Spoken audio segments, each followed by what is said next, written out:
Halo, bersama saya Ihan Martoyo. Saya mengajar di STT Reform Indonesia di Kemang, Jakarta. Saya bersama beberapa staf dan dosen. Ada Pak Samuel Tessa MTH. Selamat pagi Pak Samuel. Pagi. Dan ada Pak Jason Reynaldo. Pagi ini kita akan bahas berbagai fasilitas Google yang tersedia untuk akademisi. Dan salah satu hal yang paling basic adalah Gmail dan juga G Drive. Pak Samuel, biasanya kebiasaannya dosen memakai Gmail institusi itu seperti apa ya, Pak, ya? Sejauh ini sih kita cuma pakai untuk koordinasi, jadi kita beremail satu dengan yang lain itu menggunakan email institusi kita supaya lebih mudah dan kita akan sangat mudah juga untuk, mencari ya. Misalnya kita nggak tahu alamat email tapi kita cuma tahu namanya, kita akan dengan mudah itu bisa menemukan karena kita satu satu grup email yang sama, begitu. Oke, coba Pak dikasih tunjuk Pak, sebenarnya gimana sih caranya menemukan teman di institusi yang sama, Pak? Oke, kita masuk dulu sini. Kemudian saya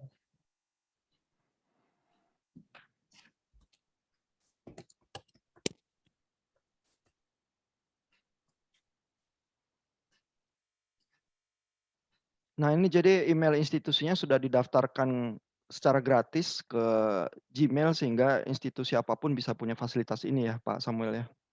ini contohnya ya, banyak banget yang belum saya buka ya, tapi ini sebagian besar memang notifikasi Oke. notifikasi saja. Jadi misalnya kita beremail, saya mencari email dari Ibu Inawati Teddy. Nah, saya nggak pernah nih email-emailan dengan beliau sebelumnya. Ketik saja Inawati Teddy. Nah, langsung muncul di sini. Oh, oke. Kalau misalnya Pak Samuel ingin mencapai semua orang atau admin dari Eee, STT itu gimana caranya, Pak? Administrasi dari STT, misalnya kita ketik saja administrasi. Akan ada beberapa administrasi di sini. Dan ada kemahasiswaan, satu ini akademik, dua ini keuangan. Keuangan Oke. ya, benar ya, dua ya. Iya, 2 tampaknya keuangan sih. Mhm. Atau bahkan kita juga bisa IKA, IKA juga bisa kasih ya. Nah, langsung bisa. Oke. Terus siapa lagi, Pak, yang sering di-email, Pak? Nah, Kerja-kerja. mahasiswa, kita Oh, seringkali mahasiswa nggak tahu nih, kita ketik aja Stephen. Nah, ada emailnya. Kan misalnya kita nggak punya nomor handphonenya, kita nggak punya alamat mau menghubungi dia, gimana? Nah, Stephen. oke. Saya ke Pak Jason nih. Pak Jason, Gmail itu kan juga bisa setup notifikasi ya, itu yang banyak diterima oleh Pak Samuel itu gimana caranya sih, Pak Jason?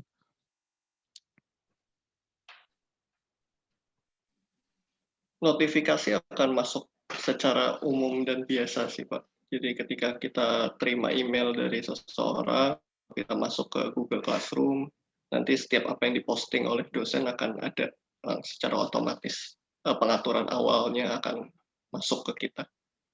Misalnya saya punya grup lah yang ngerjain, proyek sama-sama, terus saya mau setting notifikasi lewat Google Calendar itu gimana ya, Pak, ya, caranya ya? Oh, kalau kita mau memberikan notifikasi kepada banyak orang, kita bisa pakai fitur Google Calendar. Mungkin Pak Samuel bisa stop share-nya dulu.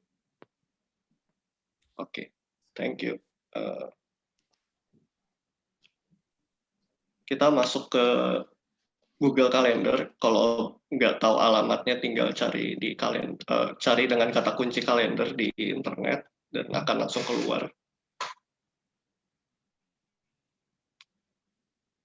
Ya, kalau kita mau memberikan membuat event atau memberikan reminder buat orang, kita bisa klik create, lalu akan muncul halaman pengaturan seperti ini, dan kita mau pilihan yang lebih banyak, kita perlu klik yang more options, dan kita bisa langsung semua mengatur, misalnya pertemuan Sabtu, dan kita atur tanggalnya besok tanggal 13 jam 9.30 dan kapan ya sesuai acaranya. Hmm. Lokasinya kita bisa taruh misalkan alamat Zoom, alamat Jimmy, atau lokasi tempat tertentu. Lalu kita juga bisa atur add notifications di sini. Misalnya kita mau kapan ke acara, notifikasinya sebelum berapa menit, berapa jam, berapa hari, atau berapa minggu. Oh, oke. Jadi 2 hari sebelum event baru dikirim bisa juga begitu ya? Bisa, Pak. Jadi nanti akan ada peringatannya buat para yang akan menerima notifikasi ini. Lalu siapa saja yang diundang itu settingnya di mana, Pak? Untuk siapa saja yang diundang ada di sisi kanan add guest. Jadi kita bisa satu-satu, dan tadi ya seperti yang Pak Samuel sampaikan bahwa kalau kita sudah pakai satu G Suite yang sama, kita punya akses semua data alamat email dari yang satu institusi dengan kita. Misalnya kita Misalkan mau Bu Ina tadi, dia kayaknya ya, banyak fansnya. Bu Inawati Teddy, nah langsung Oh ada iya. juga. Oke, jadi dengan sangat mudah nanti Bu Ina akan terima remindernya, terus kita bisa meeting di hari yang ditentukan ya. Benar, Pak. Dan ada satu fungsi yang terintegrate dengan Google Classroom. Kalau misalkan kita masukkan nama kelasnya, misalkan metode riset. Nah, saya langsung bisa kirim ke semua peserta kelas metode riset. Jadi nggak perlu Oh, oke. satu-satu namanya masukin. Jadi nama kelasnya, lalu semua partisipan di kelas itu nanti akan dapat remindernya juga ya. Betul, Pak. Jadi sangat enak ya untuk manajemen kelas kalau udah connect juga ke Google Classroom ya. Iya. Dan Oke. kalau sudah tinggal di save dan nanti semua tersimpan secara otomatis. Oke. Saya ingin ke Pak Samuel lagi nih. Pak Samuel masih hadir bersama kita kah? Iya. Pak Samuel kan di Google juga ada fasilitas G Drive ya. Biasanya kalau dosen atau Pak Samuel sendiri memakai G Drive itu untuk apa ya, Pak ya? Nah, ada dua hal kalau di Drive. Di Drive ini pertama untuk kebutuhan saya pribadi. Di Drive ini kan pada prinsipnya adalah media penyimpanan cloud, media penyimpanan di awan begitu. Nah, jadi saya pribadi itu pada dua hal. Yang pertama, jadi saya menyimpan file-file saya sehingga jikalau ada apa-apa tidak akan hilang. Ya, misalnya saya share screen lagi. Nah, kita buka Google Drive. Itu membukanya di Extended Drive. Nah, ini file-file saya nih. File-file saya yang ada di sini. Oke, jadi ini tempat gudang file ya. Tapi kalau Gudang file. saya punya proyek, terus saya mau share file saya dengan orang-orang tertentu di proyek saya itu gimana ya Pak ya caranya ya? Misalnya saya punya folder tertentu ya. Saya folder tertentu, saya bikin namanya, kita bikin kelas PPKN misalnya ya. Misalnya saya mengampu kelas PPKN. Nah, di kelas PPKN ini saya bisa setting dia untuk file sharing. Oh, sorry. Nah, kita bisa rubah-rubah ini nih. Kita bisa rubah menjadi misalnya kepada kita-kita yang menggunakan email yang sama ya, Reform Indonesia. Kemudian kita bisa setting apakah orang-orang lain selain kita itu hanya bisa mengedit ataukah hanya memview. Nah, kalau misalnya saya sebagai dosen dan membagikan folder ini kepada mahasiswa, saya akan pilih view, dan kemudian dan di sini. Nah, kemudian folder ini akan berubah anunya ya, logonya, ada gambar orangnya. Itu berarti folder ini saya bagikan kepada orang-orang lain selain saya. Sedangkan folder-folder yang tidak ada gambar orangnya ini folder pribadi saya, orang lain tidak bisa akses. Kemudian di folder kelas PPKN ini, saya akan add file-file misal tertentu. Nah, misalnya kita sudah mengerjakannya di Microsoft Word atau di PowerPoint dan lain-lain, tapi di file-file PDF, kita file upload di sini. Nah, ini saya misalnya ya PDF mana saja ya. PDF. Ini misalnya.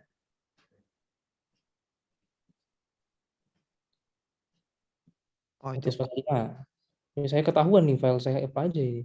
Ada surat kuasa, surat lamaran, surat Tapi nggak kelihatan sih, di share screen-nya cuma kelihatan Oh Google ya. Drive-nya. Jadi buka window satu lagi ya tampaknya ya. Oh ya, ya. Misalnya ini ya, saya upload file. Nah, ini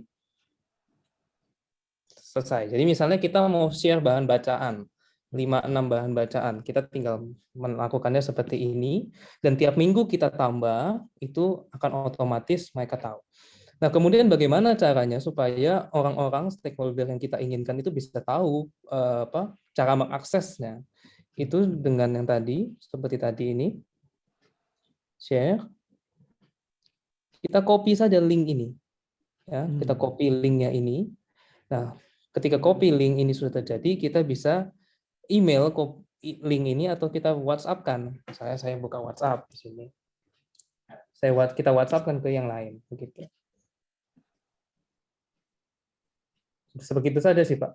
Oke, itu apa keuntungan institusi itu tadi kalau kita share grup terus cari orangnya tetap sama ya, menemukan orang-orang itu dengan mudah bisa dilakukan ya. Betul, betul. Misalnya kita lakukan share tadi seperti ini. Saya share screen lagi. Misalnya kita share seperti ini, dan kita mau khusus ya, kita mau khusus kepada orang-orang yang tertentu saja ya. Nah, add people and group ini kita bisa lakukan lagi. Misalnya Ibu Inawati Teti lagi ya, Oh, oke. atau Pak Ihan. Kita Nah bisa itu kalau diberikan notifikasinya itu plus nanti akan dapat email tuh tampaknya ya. berarti akan dapat email. Dan berikut link aksesnya kali ya ke G Drive Betul. itu ya. Nah, kita juga bisa atur sekali lagi apakah orang-orang ini mau kita buat sebagai editor atau viewer. Kalau editor berarti dia bisa menghapus dan juga memanipulasi file ya, menghapus, menambah, mengubah. Tapi kalau misalnya hanya mahasiswa-mahasiswa tertentu ya, misalnya kita bikin di grup 4 orang, kita cuma bisa download, nah kita buat lagi sekali lagi menjadi viewer dan kita kemudian kirimkan di sini. Oke, jadi kalau mahasiswa cuma baca dia viewer cukup, tapi kalau ngerjain proyek sama-sama di dokumen, saling mengedit, nah itu perlu menjadi editor ya. Betul, perlu menjadi editor. Oke.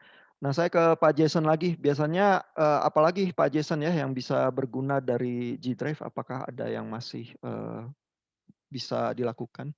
Saya pikir yang Pak Samuel sampaikan sudah cukup mewakili dari fitur-fitur yang umum dipakai sih, Pak. Oh, oke. Ya, jadi biasanya memang kalau orang mau sharing file, kalau filenya kecil kan biasanya di email. Tapi dengan G Drive kita punya cara yang lebih organized, mencapai orang-orang tertentu, bahkan juga dengan notifikasi dan bisa mengincar kelas tertentu juga di G Class kita, begitu ya. Oke, terima kasih untuk Pak Jason Reynaldo dan Pak Samuel Tessa Katianda dari STT Reform Indonesia Kemang, Jakarta. Selamat pagi.